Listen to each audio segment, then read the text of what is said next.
Happy Super Bowl, everybody. The Kansas City Chiefs are world champions. But in other news, we have all kinds of Bears things to talk about on Nick and I's first, let's call it just a short little off-season podcast. You look at that timer. This is like a third of the length of all the other shows that we've done lately on this episode of Bear With Us.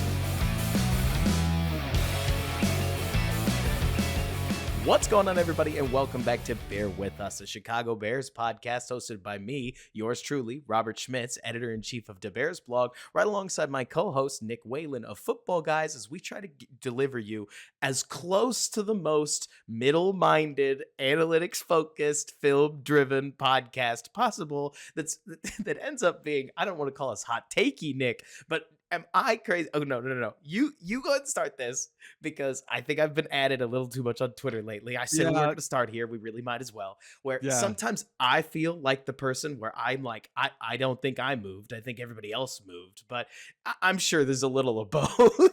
I know, I'm a coach first and foremost, Robert. And when I watch film or people want my real honest stuff, I'm crabby most of the time because I'm Film like, makes you crabby. You this, watched all the bad that. plays. No. Well, okay, let's take the Super Bowl for example. Okay, Yes.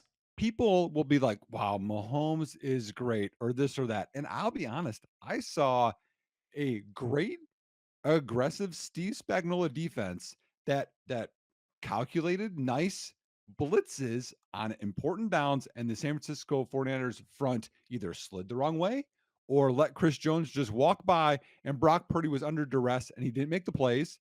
Plus, the one punt that went off the guy's foot, and then McLeod had to try to recover and didn't, which I don't know. You could blame him on that, but I mean that's kind of tough. And That then a was missed extra terrible. point.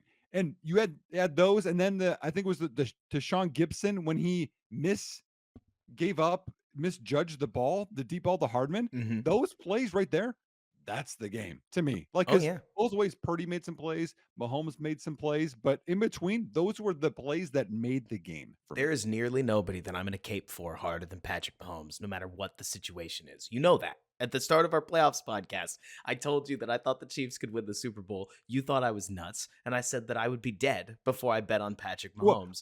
I picked San Francisco. You picked KC, so you were right and I was wrong, Robert. But within this, Nick, if Caleb Williams threw for those same 333 yards on 46 attempts with an interception that was gross, where I'm pretty sure that he stepped up and completely unnecessarily airmails Travis Kelce, puts the ball right into double coverage. That wasn't targeting the double coverage. That was to Kelce. He missed really high.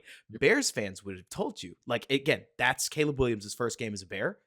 Bears fans would have told you he played terribly. He got bailed out by a good defense. These yards are a giant lie. And I actually tend to think they'd be right. Again, I like Patrick Mahomes. There's absolutely something to be said for the last 18 minutes of regulation and for overtime. Mahomes more than did his job. When Mahomes did get his legs involved, I get the irony in saying that, then like all of a sudden you could see the San Francisco defense start to creak and crack under the weight of having to defend all those files. But man, if I was going to hand out a Super Bowl MVP, first of all, I thought Harrison Butker needs to get some serious shine, to deliver. Like both kickers were pretty good, but and punters, the punters were pinning guys deep. I was like, man, that's some great punting. This was an awesome like football guy Super Bowl, but man, am I allowed to just talk about how good those KCDBs were?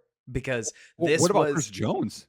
Well, Chris Jones was awesome, and that almost goes without saying. But the guys that don't get featured on the broadcast, Trent McDuffie and L'Jarius Sneed, nearly pitched a shutout, or as close to a shutout as you're going to get against Brandon Ayuk, George Kittle, and Deebo Samuel, hurt or not, to the point where Juwan Jennings had to be the hero. By golly, he almost was. But it was one of those moments where if you're a Bears fan saying, God, how do we get close to the Super Bowl? I've got your answer right here. It's Tyreek Stevenson, Kyler Gordon, and Jalen Johnson matching that kind of back seven performance while also adding maybe some pieces to the front four. Who's to say that the Bears couldn't literally add a chunk of that front four? I know a guy. I don't want to get there. Well, right? Did you see the EPA per play in this game? What was it? So this is just talking the Chiefs. So and I'll start with best to worst. Their special teams was plus 5.64 EPA per play, which That's is wild. That's astronomical. massive. I mean, blocked extra point, right? Some good clutch field goals. Obviously recovering the muffed or well I wouldn't call it a muffed punt because the returner didn't muff it. It went off of one of his return guys that was blocking for him. Um, and then defense was plus 2.54, which is very significant. The offense, Kansas City's offense, y'all, negative 5.18 EPA per play. Almost the exact same number as the special teams, huh? Yeah, so Almost like like that muff punt was a huge deal. well, that's what I'm saying. Like everyone's like, "Oh, Mahomes." I'm like, I like Mahomes. I mean, he honestly, and again, this is I'm not, I'm not the comp type of person. Okay, I don't love that because people like think of careers, but Mahomes makes plays out of messes. He's a problem solver, right? Like you have a problem and he solves stuff that you shouldn't solve, which is I would describe Caleb Williams the same way, but that's what Mahomes did in the Super Bowl. It's like, oh, this is messy on fourth and whatever, and he could either run or dump it to Kelsey and he runs for a first down, or he runs and gets this, or he gets rid of a ball and doesn't take a sack. Like he just makes positive plays out of messes, and he did that enough, and San Francisco didn't, and that's the difference. Right. I mean, that's the funny part about, I think at least, watching Mahomes' game is you're going to get some play within structure. He'll hit the 4 or 5 yard curl now Mhm. and again, but he does kind of share that with Caleb Williams that you're getting like lowercase word structure, but he will flip into creativity mode pretty much whenever he wants to, Yep. which it feeds the idea that if you're going to have success with somebody like Caleb Williams in Chicago, well, you need a Travis Kelsey. Doesn't, and I don't mean that literally. In this case, I mean a wide receiver one, which is why it's so good that DJ Moore is already in house. But beyond that, man, I mean, I thought it was so funny because there are so many people, I've seen it, but whether it was Greg Jennings a couple weeks ago or whether it is people on the internet now, they were coming after Brock Purdy. Can I just say, I thought Brock played pretty well. I mean, Oh, e- especially given that you're talking about a second year quarterback in the Super Bowl and nearly yes. none of his wide receivers can get open. I would be surprised if you and I, had we gotten the chance to sit down and watch this from the All-22 angle, wouldn't come up with the conclusion that Brock just didn't have a lot of options. He's just not a magician. You know what I Right. mean? Well, and the it would be like Kenny Pickett, y'all, being in the Super Bowl. You're like, oh well, he's young, he needs time. Purdy doesn't get that excuse from like anybody, which is ridiculous. But to me, it's like the third down late in the game that got batted down, a free rusher. Like Oh Kinsey yeah. dialed it up perfectly. Chris Jones unblocked, so he threw it. I mean, he got rid of him. He didn't throw the stupid picks. Like to me, I thought. I mean, you could argue maybe Brock should have ran one of those, maybe, but you're trying to make perfect things for a guy that, again, he's not as talented Mhm. as Mahomes. He's not as talented as Josh Allen. I don't think he's not talented though. I think he had a an above average game. And if you wanted to critique Brock Purdy for basically not having the force of will to create points out of some of those scenarios, fine. I mean, I'm not going to take it away from somebody, right? There's this element of can you feel it with a guy? And the Yeah. only not Hall of Fame quarterback that I've ever seen do it is Nick Foles for some reason. I guess Case Keenum too. Like, Oh, Nick where look, Foles. man, whether it was throw it to the L, whether it was that Seattle game he won in 2020, whether it was the obvious Super Bowl run that we got from The Foles, Atlanta game for the Bears, remember that yeah, throw it comeback? to the L. Like it was Oh, insane. oh yeah, throw it to the yeah. Like he can Was he it was can that Anthony just Miller? that was Anthony Miller. Like Anthony he Miller. just had the ability to force of will it. And maybe you could critique Purdy for that, but I can't help but think that the microcosm of the entire 49ers offensive experience in this game came right there at the end, where for some reason that I don't know San Francisco's protection alignments or how they work anything, on 3rd and 4, probably the biggest down of the game, Chris Jones ends up as the guy unblocked. No Well, surprise. He well, the just right tackle blocked nobody, to be right, honest. exactly. I So is mean, this Purdy's fault? Like, I don't I know. completely agree, Nick, and you've heard me say it a lot that I don't want to shy away from how important the quarterback position is. But even if I was going to identify the highest percentage impact that the quarterback has, it still caps out around 35-40. There's a Mhm. 60% story that's the rest of the Yep. guys around you Yep. at absolute minimum. And I personally thought that, I mean, if you were going to point the finger, you could point it at Kyle Shanahan. I do personally think that there was something positive to Mahomes having 4 downs the entire way down the Ooh, field. I disagree with that one. I'm curious. Well, Oh, so mathematically, you're right. Can I make that mhm, so plain? yeah, Mathematically, you're bang on. If you mhm, get 0 points or if you get 7 points, going first was better. yep, It's when you get three that you're yes, massively behind the eight ball yep, because mhm, the other offense obviously gets 4 downs. Like Casey would have punted had they gone first. They wouldn't have gone for it on 4th and 1. right.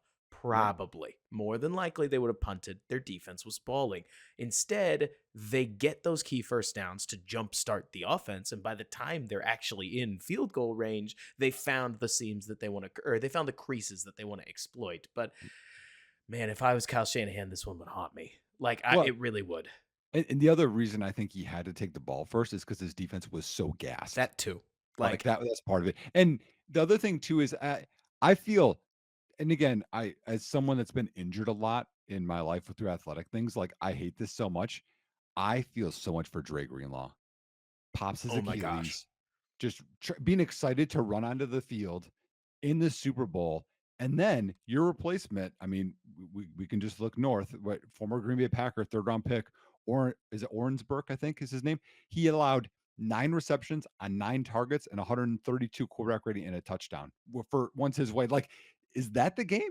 Like, you could look at so many of these things that happen, and you're like, man, if Dre Greenlaw's in there, I'm not sure that Mahomes can just run free or this guy's open. I'm So, not either. And that's massive. I mean, you know, go all the way back to 2018. Nick, you'll notice that anytime we talk about this, I'm going to try to find a Bears example that I think is comparable. yeah, Because to be honest with you, Bears fan, I don't expect you to have watched any of these other games. Like, I could bring up some Bills example or other, but they would have to just listen and hear me tell the story. Or I could point out just how big of a loss it was going from Roquan Smith to Josh Woods, and suddenly the Green Bay Packers literally had no issues just throwing the ball yep. wherever they wanted to. Or Mhm. if you wanted to use a slightly different position, the difference between what the Eagles would have had to deal with Eddie Jackson on the field in Oh, 2018 versus Adrian Amos and a let me see, it was Sherrick McManus, wasn't it?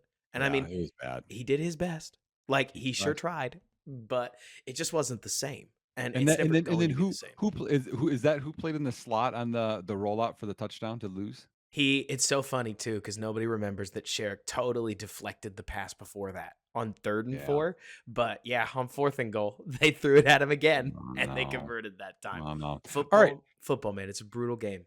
let's shift, okay, Super Bowl. I mean, honestly, I mean, it was a great game. Let Um, me ask you I this about the Super Bowl. A yeah. lot of people kept making the joke that it was the build around Justin team versus the draft Caleb team. Do you think that's a fair representation? I don't because I think that there was so much talent on defense in this game, and there's so much to be had for the play callers in this game. Like, I mean, y'all, Spagnola might be the best defensive coordinator in NFL history.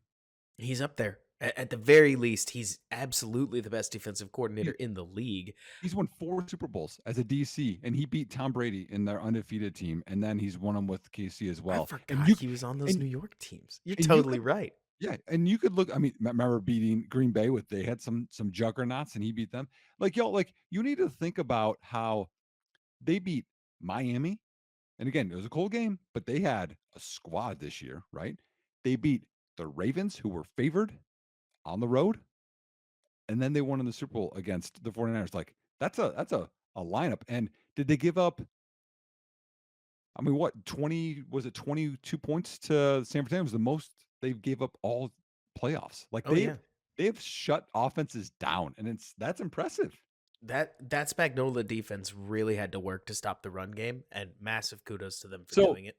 so no, I don't see it as it was Caleb versus build around because there's this massive, awesome defense Right. in front of me. And that's the other thing, right? Like, obviously, the Bears would hope to build a defense that rivals what Spagnola has in Kansas City, but I always felt like, I know, I'm going to sound like a huge nerd saying this, Nick.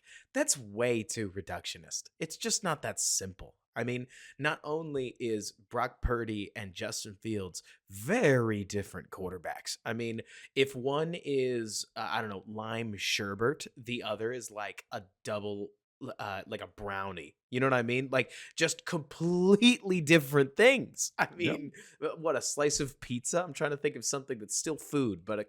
completely different thing from like I was dessert. thinking of like you could go like candy bars and one is like that, everything is like a chocolate with a caramel or a Right. crunch or something in it, and then you go with like Starburst or like Skittles or Yes. like Yes. The fruit they're flavored candy very or versus, sweet and sour or sweet and, right. salty, like One's a whatever you wanna go. warhead, the other Yeah. is not even a You Jolly you Rancher. can Like, win with both, y'all. Like it's a little ridiculous. But before we dive into that, because that's a whole pod we could do.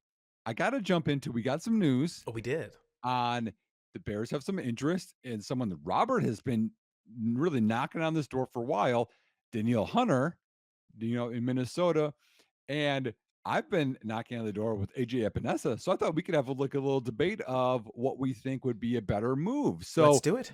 Robert, why don't you go Danielle Hunter? Because I think he's your guy. Oh boy, it's so funny getting stuck with a guy that I'm like, no, Epinesa is probably the better move. But let's do this anyways, okay? So Daniil Hunter is probably the best pound for pound available edge in football right now. And if Mhm. you didn't count that, it would purely be because you wanted to pursue Hassan Reddick in a trade, but he's going to cost even more. Like, not only is he going to get probably a bigger extension than Daniil Hunter because you have to trade for him, but you have to give up draft capital. Ooh, that's way too pricey. The best thing you get with Hunter is somebody that's going to ferociously defend the edge. He's got all of the pass rush moves that Everson Griffith taught him a couple of years ago, and that is to say, that's an awesome teacher. I mean, Everson Griffith was one of the best edge rushing technicians to watch in the NFL, and you get all of that savvy as Hunter has aged. Plus, he defends the hell out of the run. So, in adding him, the Bears would basically complete their defense. I mean, they'd be a safety away, but the hope would be Right. that you could sign somebody lower bar or lower tier, or you draft a safety, or maybe you do both. But the aim would be to add not only a complementary edge to Montez Sweat, but a feature edge that can be featured across from Sweat, so that now you've got Gervon Dexter ready to take on a big role in the interior, and all for the low price of, what do you think is fair? $23 million AAV? Yeah, Like, so my boy Brad Spielberger has it projected at 21 plus. So I think it's okay. 21 and change. I like that, just because not only, like, I'll take the lower number. For any Bears fan that listens to me or reads my tweets, I am always going to over project how expensive it is for Yep. the Bears in particular, because I would rather err on the side of being conservative rather than tell you, because I don't know if you know this, Nick. Years ago, I projected that it would take two twos to trade for Derek Carr in 20, like leading into the 2020 season, and finding out that it was that much more expensive has haunted me since then. And I will never get caught dead telling people you could Yeah. get Derek Carr for two twos as long as I can possibly get these Well, things it's closer to it's right. better it's better to go higher than lower for Mhm. sure. You know what's interesting? You brought up a point before I get into Epinesa is so Hunter is available, free agent. You can just sign him. And I know people talk about like, oh, Josh Allen. I mean, he's not going to be available. He's But tagged at but I minimum. think Zadarius Smith will be available. And you Sure. mentioned Hassan Reddick. I think the Chargers are okay getting rid of Khalil Mack. Like I think there's going to be this group of defensive ends. And I wonder if that pushes the price down, both I wonder. draft pick and salary. What do you think? I actually think it might. I mean, this is, weirdly enough, the right time to need a mercenary at edge. And it's a great time for the Bears to need a mercenary at edge, because if Mhm. you and I, gluttons for offensive talent that we are, Nick, want to see a receiver drafted, or some kind of pass catching weapon drafted at number 9, or whatever pick ends up, the second one in the first round if they trade it down, well, Yep. you kind of need to solve this edge rusher problem. Like, you have a Mhm. defensive head coach. What do you think he's gonna? You think he's cool with just rolling into the 2024 season with DeMarcus Walker and nobody behind him at edge two? Yeah, that's the he better not. So yeah, I think that's interesting. But then I mean, the Bryce Huffs, they get talked about a lot. And again, y'all, Bryce Huff, I think he's 6'1" and 5/8 inches That's with the thing. 31 some inch arms. He's a little smaller. I like him. I watched the film. He has a good bull rush. I think he uses his hands well. I just don't know that he fits what we want. What do Huff you think? is an awesome player. The Mhm, problem is there's no such thing as a bargain in free agency.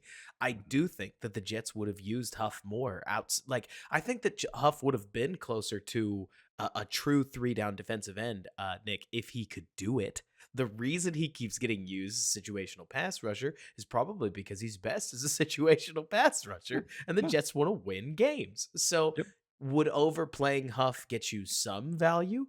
A little, but especially for a team that really wants to defend the run well with your front four, I think that Huff doesn't achieve that. And as much as mhm, you, Bears fan, would say, well, I don't really care about defending the run. I want to get after the passer. That is not how coaches think. And if you're no. not thinking like a coach, none of these moves make any sense. You know what I mean, No. Nick? Well, it's also just like the conversation we had, I think last week or the week before about getting Brock Bowers, because when you bring in the situational D end, the offense is like, hey, we can run that way, and it's going to be an advantage for us. Like you want to take away advantage or mismatches as much as you can. And so speaking of, so Bryce Huff had 481 total snaps at D end. In comparison, Danielle Hunter had 1,004, y'all. Exactly. So that's the difference between a full-time player and a part-time player. But speaking of another part-time player, the guy I want Chicago to sign is AJ Epinesa, who had only 438 total snaps. And so I get it, projecting a bit. He's 25. He was 31st best D end according to PFF. Danielle Hunter was 28th, and Bryce Huff was 24th. And I think Bryce Huff was projected at like $15 million, if I remember right, according to PFF. And Epinesa is 6.75. So you want to talk about if there is a bargain out there, I think Epinesa is the guy. Um, for Daniil Hunter, 2017 was his worst PFF grade, or this season was his worst grade since 2017. So declining a bit. He's getting 29. This stuff happens. But Vanessa, this was his best season, according to PFF. So this is, I think, a calculated gamble. You can get a guy that's a little cheaper that worked with literally our defensive coordinator now was on his D line last year at a cheaper price. You're going to get maybe a little bit drop off, but then you can rotate both Walker and Epinesa. I think it makes sense. You put together 6.75 with, I think Walker's making what, 7 million. Yeah, that's okay. You rotate between those three. You still can draft some guy as, in round three or beyond. And that's fine for Dan. Then you can spend the rest of your money fixing the offense and offensive line, which I think is what we want. A lot of this is truly going to come down to what the Bears want to do with their contract structures because it's pretty commonplace in an NFL that's been pretty cap crunch for the last couple of years, Mm. ever since what was it, COVID, when the cap did not go up at all. And It went down. suddenly, Yeah. exactly. So, with at that point, people have basically been just playing salary cap fun for the last probably 3, 4 years. And in that time, it became pretty commonplace to drop the veteran salary of any free agent you signed to the absolute minimum, load some stuff into a signing bonus, and Yep. not backload, but push Mhm. the standard template contract that you had out a year. Basically, we're going to get you cheap now. We're going to get you paid now. And then we're going to pay you for the rest of your contract a normal rate. The Bears have not been doing this. And if they wanted to start, now makes a lot of sense, especially if they draft a rookie quarterback, because at that point they would be expecting costs to stay relatively low going forward, and they can spend tomorrow's money today. But if they don't want to do that, Nick, Epinesa is kind of, I don't want to say he's your only option, but close to it. Where it's Mhm. like, at that point, I actually couldn't tell you, just because I don't know, whether they would prefer Demarcus Walker, who's going to be a little better against the run, versus Epinesa, who's going to be a little better against the pass, in terms of which one would start. But at least at that point, you'd have a 3 man edge rotation that you don't hate. And going into a draft where you need to come away with a complete team, that would be the goal. So a guy like Epinesa, I think, makes way more sense than Hunter, especially if the Bears want to keep these contracts flat. Mhm. Yep, and I was just looking at, Khalil Mack's structure, and again, this is the end of the Bears deal, y'all, when they signed It is. him.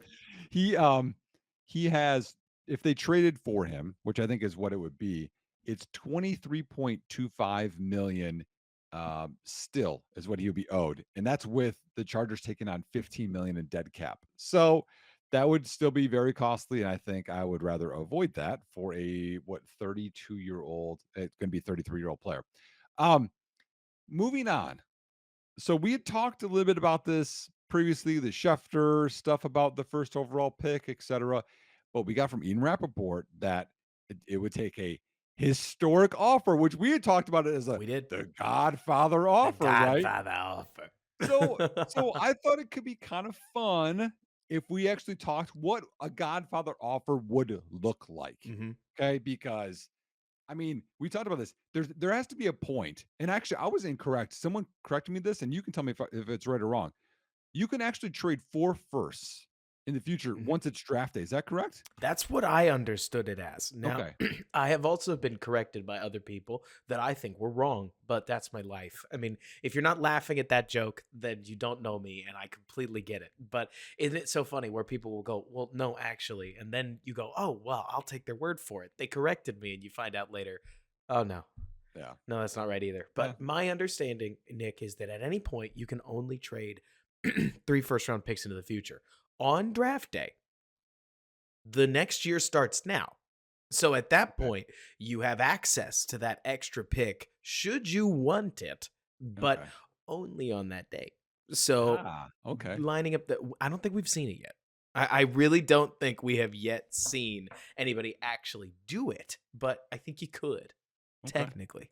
So let's just go through some scenarios here, and let's see if these are Godfathery enough to convince. Because I think me and you, we both have Caleb as our top quarterback, right?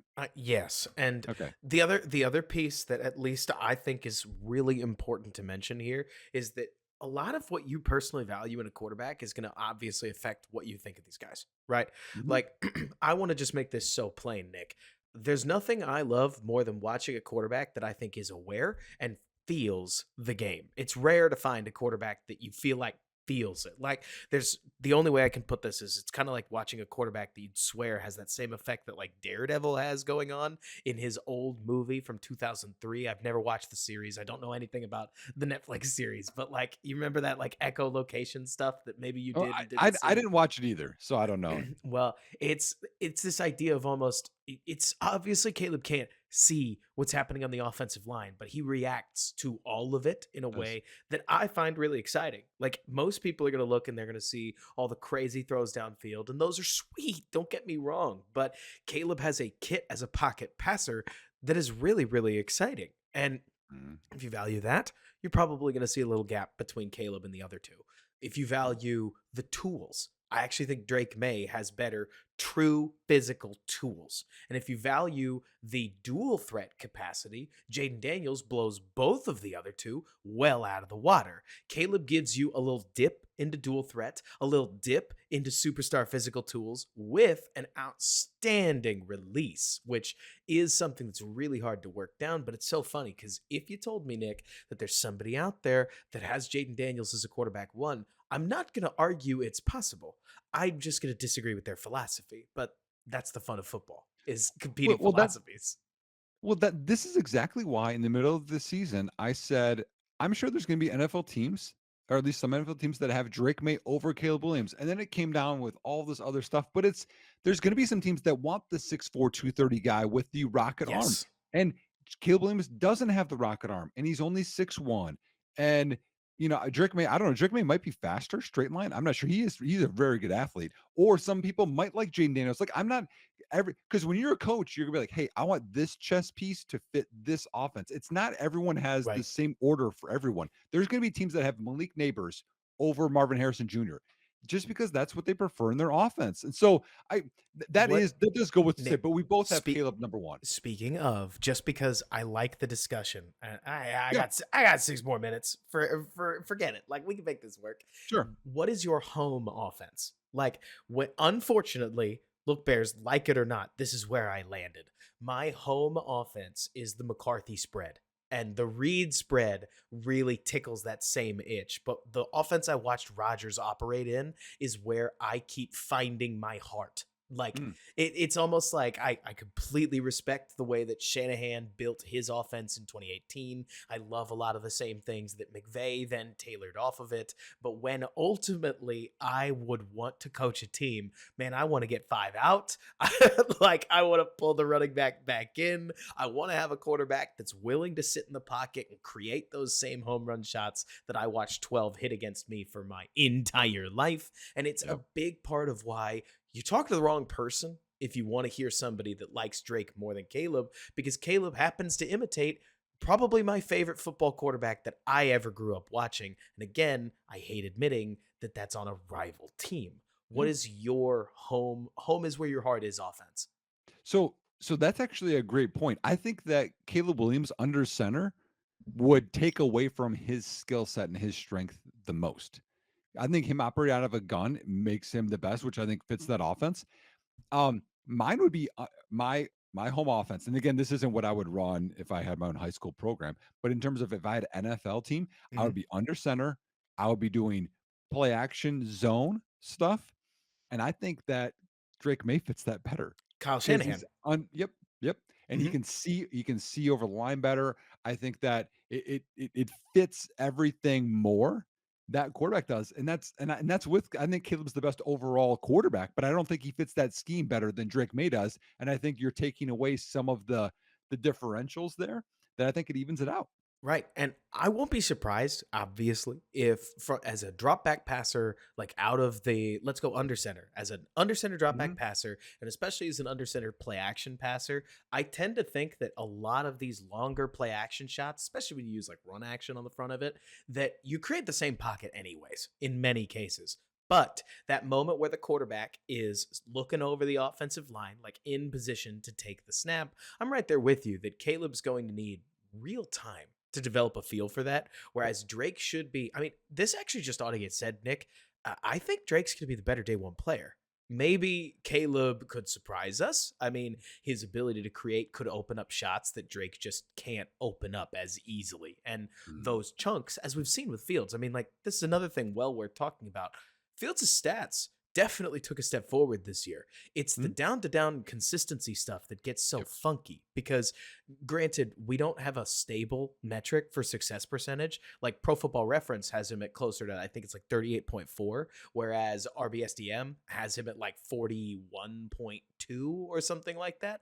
But with Fields, we got more of the big can opener shots, right? We got a yep, 50-yard bomb, a 30-yard bomb, a 40-yard bomb, and then the rest of the game in yes, terms yes, of yes, the way his stats tended to yep, operate. And yep, so Caleb may imitate that a little bit. But Drake, mhm, if you told me one of these guys was going to hit an 8-yard out right now, Caleb can do it. Drake will yes, probably. yes. Drake I also just might throw a pick six.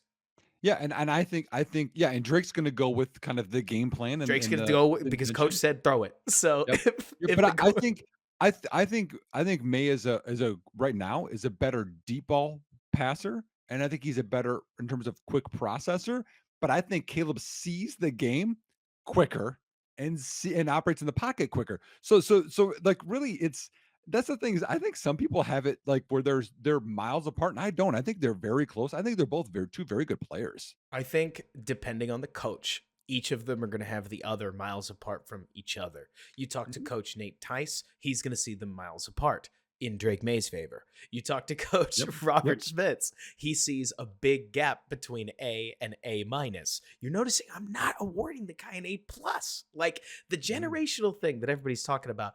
I haven't heard anybody that likes Caleb call him generational in months, man. Like Yep. I'm hearing people say, if anything, like he's in that Joe Burrow, Trevor Lawrence, like same group of Mhm. people. But we abandoned the luck thing a while ago because 2023 would have just had to be better for that to Yep. be the case. Yep. But I think it is so funny where the beauty's truly going to be in the eye of the beholder. And I mean, man, like I hope this comes out well. If you love the same things that generate fantasy points, Jaden Daniels could be a superstar from that capacity because his scrambling ability is just unbelievable. I think he's a little slight of frame. I'm really worried about how he handles getting to his second read and playing on time in an NFL level. But I mean, if you just like scrambles, Do nearly nobody better. Like, do you do you know what I worry about with him? tell me. he takes some big hits, man. Yeah, he's reckless. And I'm like, And "Oh."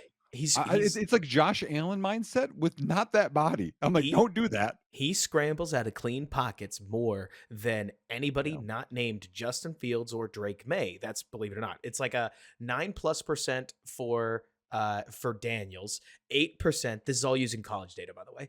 Mm. 8% for Fields. May is 7.4. Would you like to guess the clean pockets percentage that Caleb Williams scrambles out of? I For think it's runs. low. I For think it's low. runs. I think it's low because I'll say somewhere like in 3 because he It's scrambles to pass. it's bang on. It's 3%. So Yeah. if anything, Caleb's running definitely gets him into jams, like Matt Bowen mentioned, but he's got that same. I remember Rodgers doing this, don't you? Where it's like Rodgers was mobile, especially early in his Oh my career. He gosh. just wouldn't cross the line of scrimmage, like under any He's like circumstance. he's like he's athletic enough and has enough awareness where it's almost like annoying. He's far enough away from the defense at all times where they can't get him, but he buys enough time I to know. throw I and know. complete stuff. You're like, ugh. But that would be nice to have a guy like that on your team. Okay, Nick, I cannot believe I have to do this, but we've got your scenarios pulled up, and on Wednesday, we're going to talk about them because I Sounds good. have to close the show. We Yeah, leaked into quarterback talk. that's fine. I hope that this works for everybody, where at times Nick and I are just going to ram our schedules together and figure out where we can get 30 minutes to talk ball for you. But, Nick, you got anything coming up that people need to know about?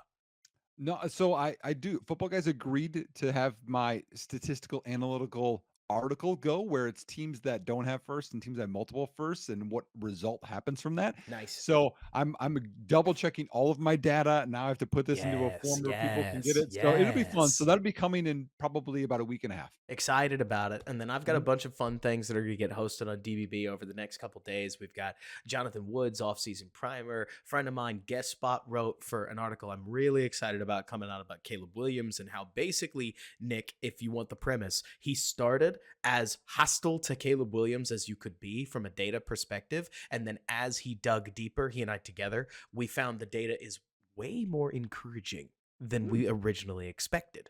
But anyways, that's all going to happen throughout the rest of the week. Still going to do a film room tomorrow. I don't know what it will be on All 20 Tuesday, but until then, Bears Ooh, fans, we're guesting on the BFR pod too yes, we tomorrow. are. So a lot of things. We've Yeah, got so people check into that one too. That'll be more fun. podcasts. Review us on Spotify, like us on YouTube, review us on Apple Podcasts. And until next time, Bears fan, bear down. Thanks so much for bearing with us.